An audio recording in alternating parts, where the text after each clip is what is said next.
समृद्धी महामार्गावरील सोने लूट प्रकरणातील 6 आरोपींची पोलिसांनी पुन्हा मागितली पोलीस कस्टडी.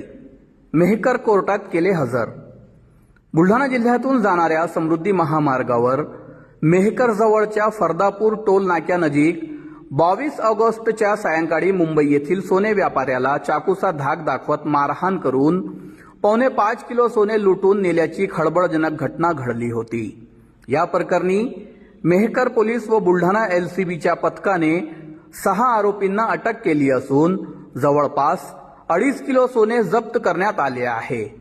मेहकर कोर्टाने आरोपींची पोलीस कस्टडी दिली होती. ती संपल्यानंतर न्यायालयीन कोठडीत आरोपींची रवानगी बुलढाणा येथील जिल्हा कारागृहात करण्यात आली होती. अशात आरोपीकडून उर्वरित सोने तसेच मुख्य सूत्रधार याचा शोध घेणे बाकी असल्याने मेहकर पोलिसांनी काल 31 ऑक्टोबर रोजी अटक केलेले आरोपी विजयसिंग रामसिंग साखला, शिवसिंग लालसिंग झाला, शैतानसिंग भैरवसिंग कितावत, रतनसिंग अमरसिंग सारंगदेव, शंकरसिंग जोधसिंग दुलावत, गमेरसिंग शंभूसिंग राठोड सर्व राहणार राजस्थान या 6 आरोपींना पुन्हा मेहकर कोर्टासमक्ष हजर करून आरोपींची पोलीस कोठडी मागितली आहे.